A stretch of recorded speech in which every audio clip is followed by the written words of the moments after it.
Dangerous Assignment. Transcribed starring Brian Donlevy as Steve Mitchell.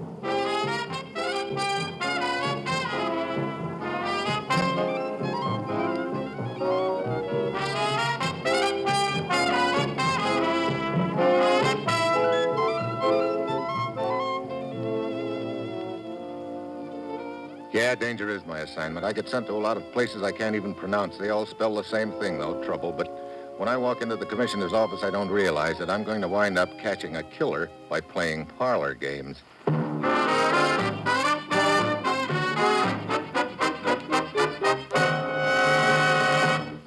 Morning, Commissioner. You sent for me? Steve, we finally got a lead on a cold-blooded killer who's been giving us nothing but trouble. A 20th century Borgia who's been involved in a dozen international murders during the past year. Borgia? The victims, I gather, all go out the same way. Poison, huh? Administered through most ingenious methods, Steve. And we've never been able to find out who this hired assassin is. Now we know? Ken Merrick thinks he does. We got word from him through a contact in Havana. Merrick is certain he spotted our killer, but he's got to move cautiously. The killer suspects Ken is an American agent? Merrick's not sure. Still, I think it's best to have another man take over. Keep Merrick under cover. Right. Get down to Havana, Steve. Merrick will be waiting for you in a bar called Sailor Ted's. Find out what he knows about the killer and go after him. Or her. Well, that's it. You've got your assignment. Good luck.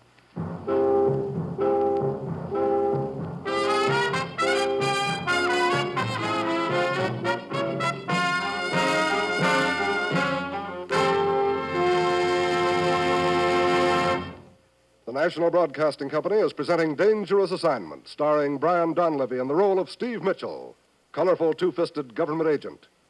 At all those places of the world where danger and intrigue walk hand in hand, there you will find Steve Mitchell on another dangerous assignment. Magnificent musical entertainment is yours for the dialing every Monday evening on the NBC Radio Network. Yes, listen on most NBC stations to these great programs. The Railroad Hour with singing star Gordon MacRae and guest artists from Musicdom's Hall of Fame. The Voice of Firestone, featuring Howard Barlow and the Firestone Orchestra and Chorus in the melodies you enjoy hearing. The Telephone Hour, and the music of Donald Voorhees and the Bell Symphonic Orchestra. And then it's the Dinah Shore Show, NBC's new Monday night program special, starring America's favorite songbird, Miss Dinah Shore. Yes, every Monday night, listen to the best musical entertainment on this NBC station.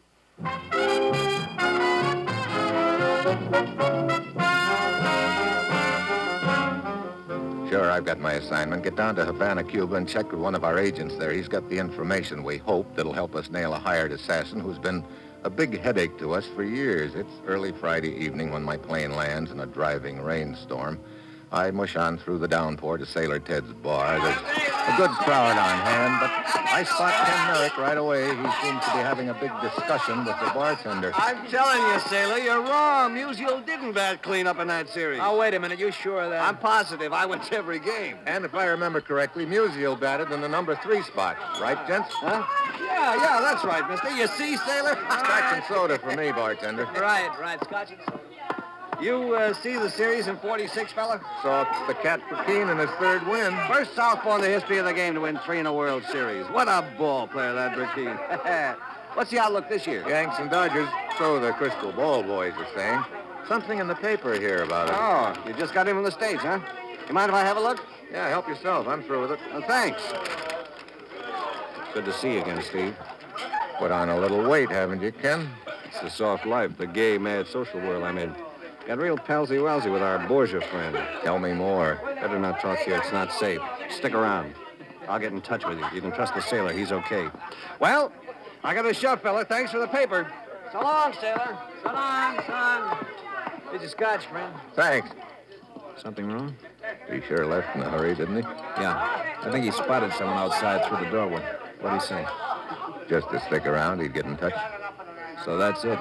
You stick around.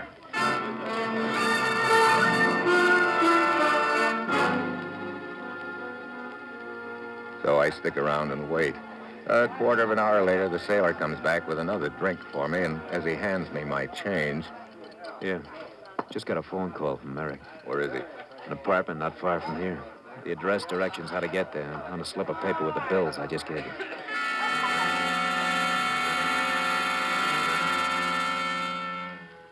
It's still raining as I head for the address Sailor's given me, 37 Avenida Ruiz. It's a tall, modern apartment building looking a little out of place in one of the not-so-swank neighborhoods of Havana. The front door is propped open. I wander down the ground floor corridor and then lean on the buzzer to apartment 2. No answer. I try the door. It's open. Only light in the room comes from a small lamp on a desk near the open French windows. Merrick is sprawled out on the floor near the desk, a letter opener in his back. Yeah, he's dead. Then I hear a slight noise behind me. I jerk the lamp cord. As the slugs whistle past me in the dark, I dive across the room, roll in behind the sofa, and then the front door slams. I race down the hall, out into the street. Then I duck around the corner. Hey, why don't you watch? Sailor, what are you doing here? Oh, I was wondering maybe you had trouble finding a place. I ran into trouble only when I got here. Somebody planted a letter opener in Merrick's back. Hey, what? Yeah, and that someone just pumped a couple of slugs at me and ducked out. You see anyone come this way? No, not a soul. You sure? Of course I am. Come on. All right. Killer could have gone the other way, you know. Slipped down the alley. Yeah. Where's Josephine? Ain't she around? Should she be? Oh, sure. It's her apartment. Oh, that's right. You wouldn't know.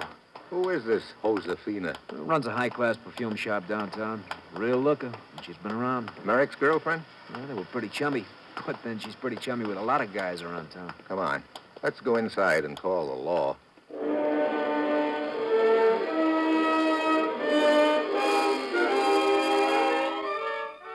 Ten minutes later, the boys from headquarters show up with one Lieutenant Armillo in charge. While I go about giving the apartment a fast frisk, I fill him in on what's happened. And you did not even get a glimpse of the killer, Senor Mitchell? Nope. But I've got a hunch there's something in here the killer wanted. What makes you think that? The killer had plenty of time to duck out of here through those French windows when I started leaning on the door buzzer. Go on, senor. Suppose the killer wanted more time to search the room. So the killer opens the windows wide and ducks back of that screen over there. I see. You then coming into the room and noticing the windows open would assume the killer had gone out that way. I think you have something there, Senor Mitchell. Yes, I will have my men search the apartment thoroughly. Good. In the meantime, I want to start checking on something else. Oh, Sailor, Yeah, Steve. besides this girl, Josefina, who else had Merrick been palling around with? Well, let me see now. Well, there's Alfonso, for one. Playboy type. Interested in racing cars, horses, and women. Not necessarily in that order. Merrick, Alfonso, and Summers used to hang around a lot. Summers? Yeah, Vic Summers. Hey, he lives in this apartment building. Apartment 12, as a matter of fact. A good friend of Josefina's, too. Maybe she's up there, huh? Maybe. Worth a try. Merrick have any other close friends, Sailor? Yeah, there's a guy named Zarubin. Hungarian, I think. Merrick's known him longer than the others. Met him in Europe a couple of years ago. Was sort of surprised to run into him here in Havana. That sounds interesting. Let me get to a phone, and I'll check for you, find out where Zarubin lives. Okay. While you do that, I'll run upstairs to apartment 12.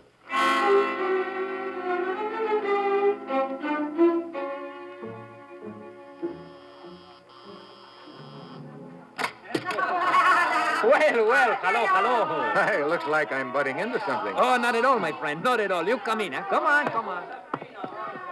I'm looking for Josefina. Is she here? No. But if you are a friend of hers, you are most welcome. Most welcome, senor. You act like the host, are you? No. That's Vic over there at the piano. I am Alfonso. Here, let me take your things. And please to join our little party. Huh? Little. This place is bulging. Hey, friends of Vic. They arrived by boat less than 2 hours ago from Miami. I see. You said Josefina wasn't here? We are expecting her and Kenny. Merrick? Yes. You know him too? Yeah. Good. In the meantime, I introduce you to the others, eh? Come along.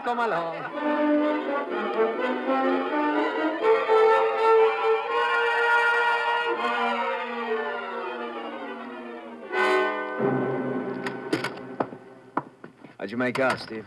Great, Sailor. I racked up 3 rumbas with a blonde from Baltimore and got her phone number. She insisted. What do you mean, Senor Mitchell? There's a party going on up in apartment 12, Lieutenant. The joint's jumping with happy tourists from the USA. You see Summers?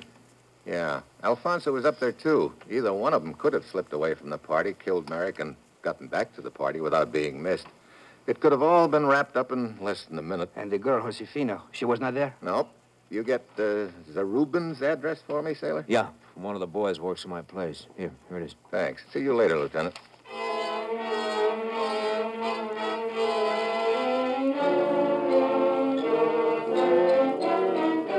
The address Sailor has given me turns out to be a small house in a quiet residential neighborhood. I walk up the driveway, past the garage, and up on the front porch. The door is opened by a small, heavy-set gent wearing bathrobe and slippers. Yes? Yes, what is it? Mr. Zarubin? I am Zarubin, yes. Steve Mitchell. Here are my credentials. Oh, I see. Come in.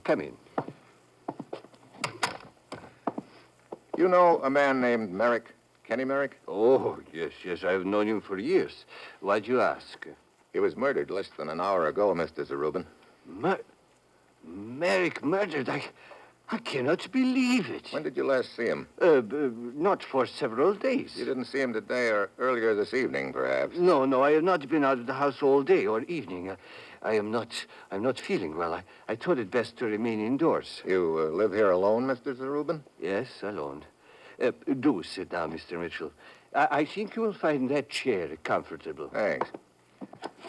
I won't keep you long, Mr. Zarubin, but I do have to ask certain questions, routine. I understand. Of course, I will do anything I can to help you. Please, ask anything you wish. Anything.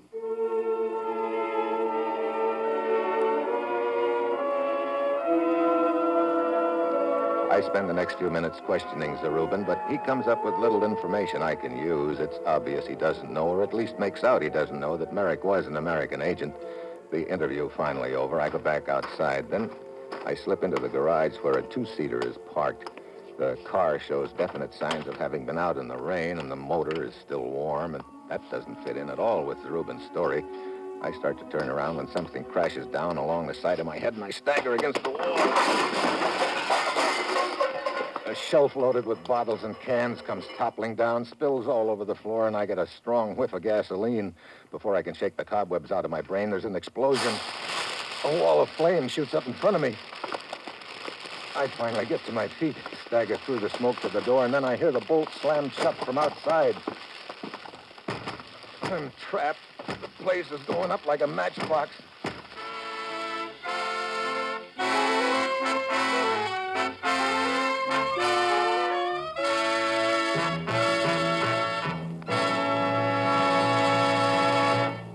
Steve Mitchell will continue his dangerous assignment in just a moment. A child with cerebral palsy has only half a chance. Won't you give him the other half? He needs costly, highly specialized care. He needs to learn to walk and talk. He needs to learn things everyone else takes for granted. But does he get them? He gets less than half, because the care just isn't there. Right now, the tragic truth is that 92 out of every 100 persons with cerebral palsy must struggle along without any care at all. Give them a chance to lead useful, active lives. Give them a chance to become self-sufficient. That's all they ask, just a fair chance. You can help them lead active, useful lives by supporting United Cerebral Palsy. So send your contributions to United Cerebral Palsy in care of your local postmaster. And remember, friends, a child with cerebral palsy has only half a chance. Won't you give him the other half?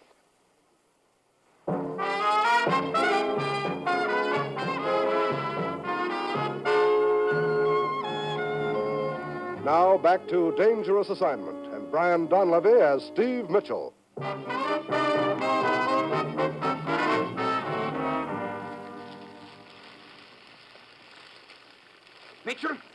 Mitchell! What? Mitchell! Oh, Lieutenant Armijo. Hey, I'm out in the driveway. See.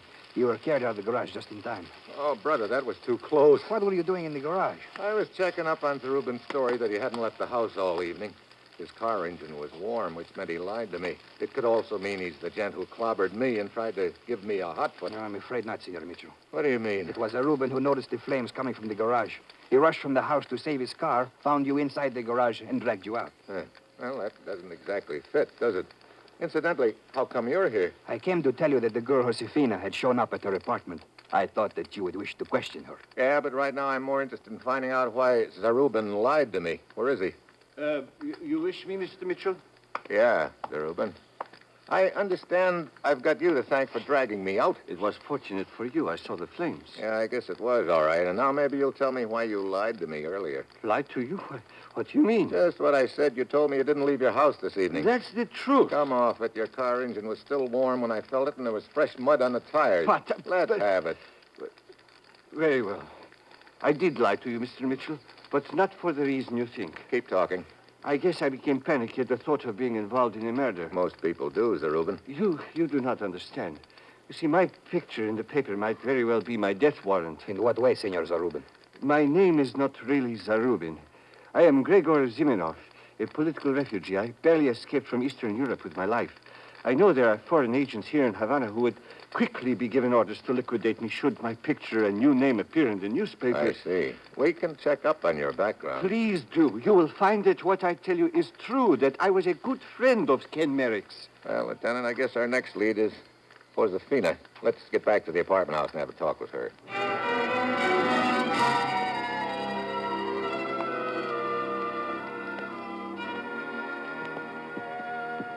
Well, Senor Mitchell, we appear to be no further along than before. No, but you might expect an international killer like the person I'm after would be pretty good at covering up his or her tracks. See.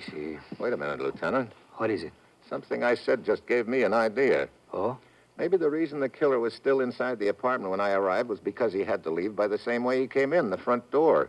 And I was blocking the way. But why would he have to leave by the front door if the French door was open? Because... Lou! Well, Here I am, Honey Blossom, behind the drapes. yeah, so I see. A friend of yours, no doubt. I told you I met a blonde from Baltimore at that party upstairs, Lieutenant. Well, this is it.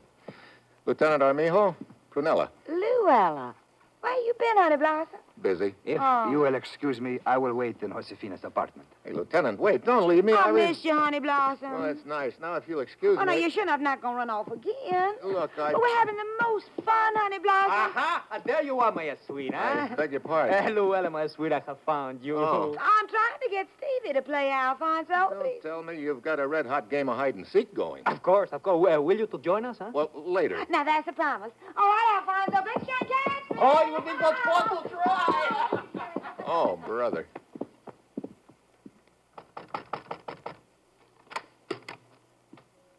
Ah, Senor Mitchell, you have given your admirer the shake. Temporarily. This is Senorita Josefina, Senor Steve Mitchell. Senor Mitchell, Senorita? I wish you to know how shocked I was to hear that Ken Merrick had been murdered. Yeah. And right here in my own apartment, I told him to make himself at home as I worked late.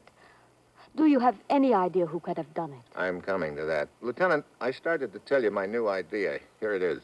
Suppose the killer has just finished stabbing Merrick when I ring the doorbell. He opens the French windows but can't leave through them. Why not? Take a look through them. The ground's all muddy. He'd leave footprints and he'd get mud on his He shoes could destroy the shoes. and walk around barefoot. Oh, of course not. He could go home and get another pair. What if he couldn't go home? Why not? Because his home was swarming with cops. Wait. You mean this apartment? Yeah. Suppose this apartment was where the killer lived. Just a minute. This is crazy talk. I did not kill Ken Merrick. I was at the shop all evening. You've got to admit that my theory makes a lot of sense, Josefina. I don't care what your theory is. It does not apply to me. Why not? If I had gotten my feet muddy, I could have gone to my shop and changed shoes.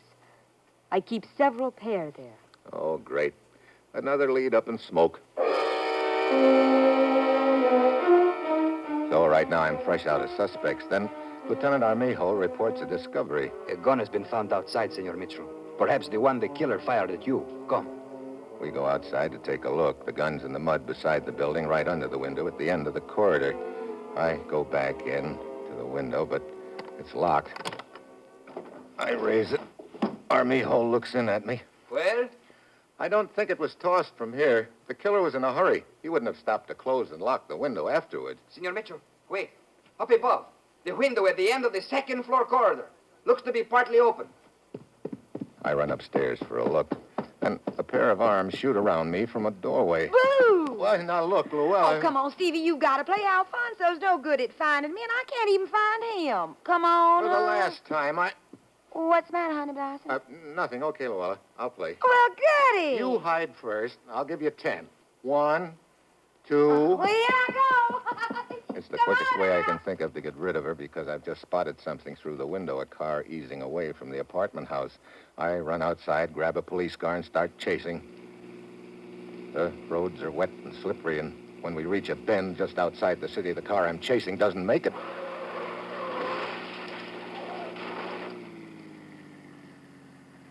I park and run down off the road toward the wreckage, but suddenly a guy lurches out of the bushes with a gun. Stop, Mitchell. Well, hello, Alfonso. You must have been thrown clear, huh? Yes. I believe one of my arms is broken, but not the one holding the gun, I assure you. So you're the international killer Ken Merrick was tracking, huh? As it turns out, I made a mistake tossing the gun out the window, but I did not wish to take it back to the party with me. I started the game of hide and seek to give me an opportunity to recover the gun, but the police beat me to it. When I realized the gun was tossed from the second floor, that narrowed it down to Summers and you, and that meant it had to be you because Summers lived on the second floor. He could have changed shoes if he'd gotten them muddy, but you were just a guest. You couldn't afford to get your shoes muddy. That's why you couldn't leave by the French window, huh? Brilliant deductions, Mitchell, but too late. Come, you will drive me away from here and... Wait a moment. Yeah, car coming. Yes. Very well. You will stand here very quietly and not attempt to flag it down. When it has passed... Stop it. It sure is. Get back. Too late. I'll take that gun. Thanks. Those headlights, they blinded me. Yeah, looked like I got a big assist from somebody. Honey Blossom. Well, what do you know, Luella? You are sure hard enough to find. Lucky I saw you drive away. Well, Alfonso, looks like your own game beat you. Luella, you sure are persistent. Well, Honey Blossom, when I play hide and seek, I go all out. You just ain't whistling Dixie, Honey Blossom. But I can.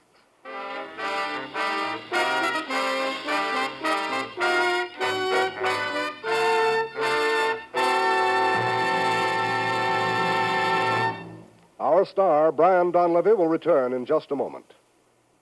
Next Tuesday, June 2nd, NBC will broadcast directly from London, England, the coronation of Elizabeth II. During the day, you'll hear a description of the Queen's procession from Buckingham Palace to Westminster Abbey. An on-the-spot word picture by three top NBC commentators, George Hicks, Merrill Muller, and Morgan Beatty. Following the procession comes the coronation ceremony in the Abbey. And this portion of the overseas coverage will be described by radio reporters of the British Broadcasting Corporation, the only radio coverage allowed within the Abbey. Then, following the coronation ceremonies, Britain's new queen will return to Buckingham Palace, where she will address millions of spectators who will jam the London streets and more millions of radio listeners throughout the world. Yes, on Coronation Day, Tuesday, June 2nd, NBC will broadcast all of this important pomp and pageantry. So be sure to hear it all by keeping your radio dial set to this station on the NBC Radio Network.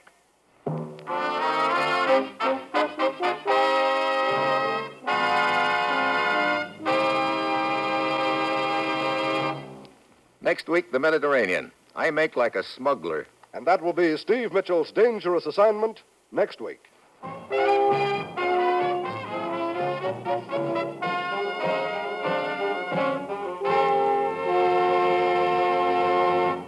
Featured in tonight's cast were Paul Duboff, Tony Barrett, Herb Ellis, Betty Lou Gerson, and Julie Bennett. This is John Storm speaking.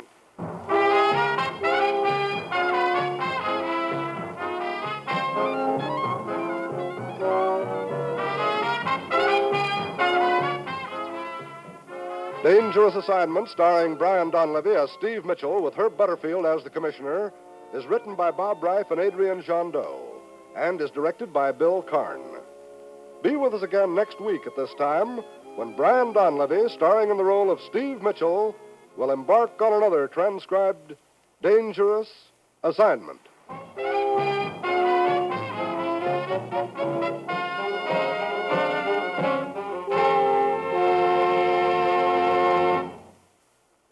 Fridays, listen to Dinah Shore on NBC.